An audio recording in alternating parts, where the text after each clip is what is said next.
La represa sería construida muy pronto y todos aquellos antiguos secretos quedarían a salvo por siempre bajo las profundas aguas. Pero incluso entonces dudaría visitar esa región por la noche. Al menos no lo haría mientras brillaran en el cielo las siniestras estrellas. Y nada me persuadirá de beber la nueva agua potable de Arkham. Todo empezó, dijo el viejo Amy, con el meteorito. Antes de eso, no había leyendas increíbles desde los juicios a las brujas, e incluso aquellos bosques occidentales no fueron ni la mitad de temidos como lo había sido la pequeña isla de Miskatonic, donde el diablo se les aparecía al lado de un extraño altar solitario, más antiguo que los indios.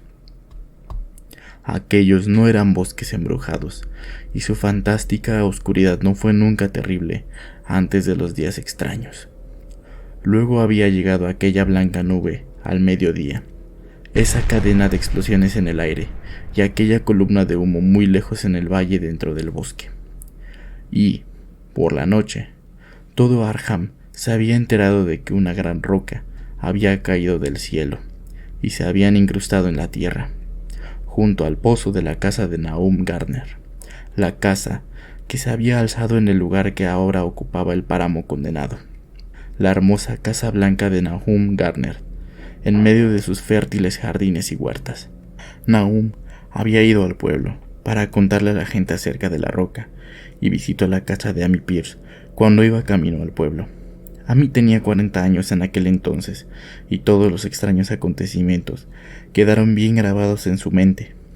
Amy y su esposa habían regresado con 3 profesores de la Universidad de Miskatonic, quienes se apresuraron a salir a la mañana siguiente para ver al extraño visitante que procedía del desconocido espacio estelar, y se preguntaban por qué Nahum había dicho el día anterior que era muy grande. Nahum, señalando tanto la parduzca mole de tierra que se alzaba del suelo como el pasto acalcinado junto al antiguo pozo en su patio delantero, afirmó que el objeto se había encogido, pero los sabios replicaron que las piedras no se encogen. Su calor aún persistía, y Nahum declaró que había brillado débilmente toda la noche. Los profesores golpearon la roca con un martillo de geólogo y descubrieron que era extrañamente blanda. En realidad, era tan blanda que casi era plástica, y arrancaron, más que cincelaron, una muestra para llevársela a la universidad a fin de estudiarla. Se la llevaron en una vieja cubeta que tomaron prestada de la cocina de Nahum, ya que incluso ese pequeño fragmento no perdía calor.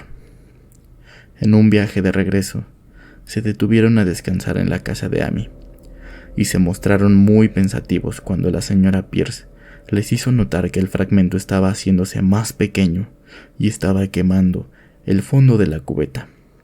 En efecto, la muestra no era muy grande, y quizá habían extraído menos de lo que habían supuesto. Al día siguiente, todo esto ocurría en el mes de junio de 1882.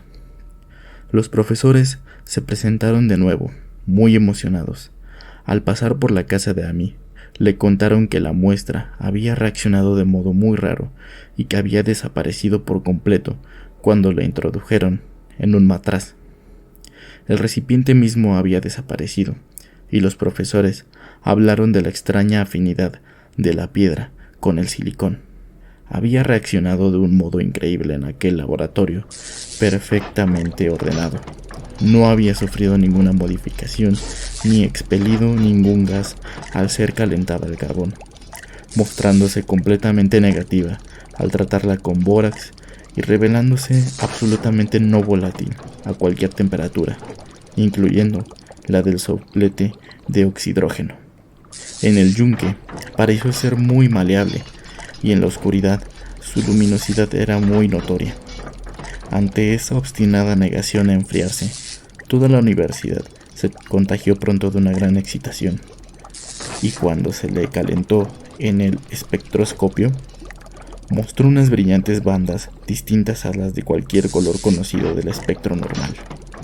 Se habló de elementos nuevos, de propiedades ópticas extravagantes, y Todas esas cosas que los hombres de ciencia intrigados suelen decir cuando se enfrentan con lo desconocido. Caliente como estaba, le hicieron pruebas en un crisol con todos los reactivos conocidos. El agua no le hizo nada. Lo mismo pasó con el ácido clorhídrico. El ácido nítrico e incluso el agua regia se limitaron a silbar y salpicar sobre su irrebatible invulnerabilidad. Amy tuvo dificultad para recordar todas estas cosas, pero reconoció algunos solventes a medida que se les mencioné en el orden acostumbrado de empleo: amoníaco y sosa cáustica, alcohol y éter, el nauseabundo bisulfito de carbono y una docena más. Pero, aunque el peso iba disminuyendo con el tiempo y el fragmento parecía enfriarse ligeramente, los solventes no mostraron cambio alguno que demostrara que habían atacado a la sustancia. Aunque, más allá de toda duda, trataba de un metal. Para empezar, era magnético, y después de su inmersión en los solventes ácidos, según los datos de Wissmannstalten, parecía existir mínimas trazas de la presencia de hierro meteórico. Cuando el enfriamiento ya era considerable, las pruebas se hicieron en un recipiente de cristal, y fue en el matraz donde dejaron todos los fragmentos extraídos de la muestra original. A la mañana siguiente, tanto los fragmentos como el recipiente habían desaparecido, sin dejar rastro, y solo se halló una huella calcinada que marcaba el lugar donde habían estado en el instante de madera. Todo esto fue lo que los profesores le contaron a Amy mientras descansaban en su pórtico, y, una vez más, se fue con ellos para ver el rocoso mensajero de las estrellas, aunque esta vez su esposa no lo acompañó. Comprobaron que la piedra ahora se había encogido innegablemente, y ni los serios profesores pudieron dudar de lo que estaban viendo. Alrededor de la masa parduzca que se encogía cerca del pozo solo había un espacio vacío, excepto el lugar donde la tierra se había levantado. Y si bien su diámetro era de 2 metros y 10 centímetros el día anterior, ahora apenas medía 1,5 metros. Estaba aún caliente, y los sabios estudiaron su superficie con curiosidad, al tiempo que usaban martillo y cincel para obtener otro fragmento más grande. Esta vez perforaron más profundo, y, mientras analizaban la masa reducida, vieron que el núcleo del objeto no era homogéneo del todo. Dejaron al descubierto lo que parecía ser el costado de un glóbulo incrustado en la sustancia. El color, parecido al de las bandas del extraño espectro del meteoro, era casi imposible de describir, y fue solo por analogía lo que llamaron color.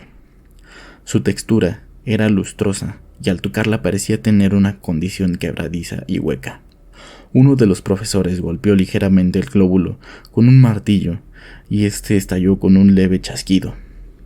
Nada salió de ahí, y todo rastro del glóbulo se desvaneció tras la punción, dejando un espacio esférico de, quizá, 8 centímetros de diámetro, y todos pensaron que probablemente se encontrarían otros a medida que la sustancia envolvente fuera desapareciendo.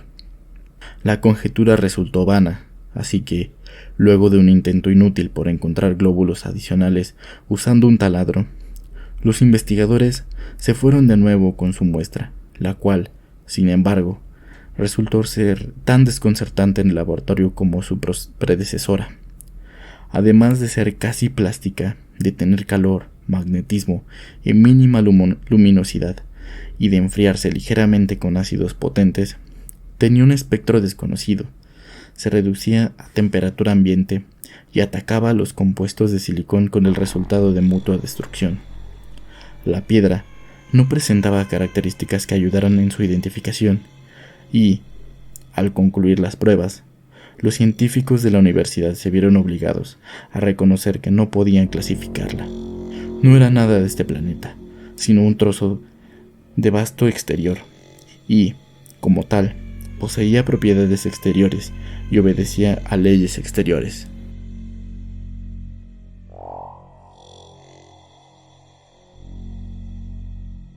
Si te ha gustado este capítulo, no olvides darle like y compártelo para que cada vez seamos más los miembros de este cementerio. Nos vemos en el siguiente capítulo y recuerda que ellos están allá afuera, acechando desde la oscuridad.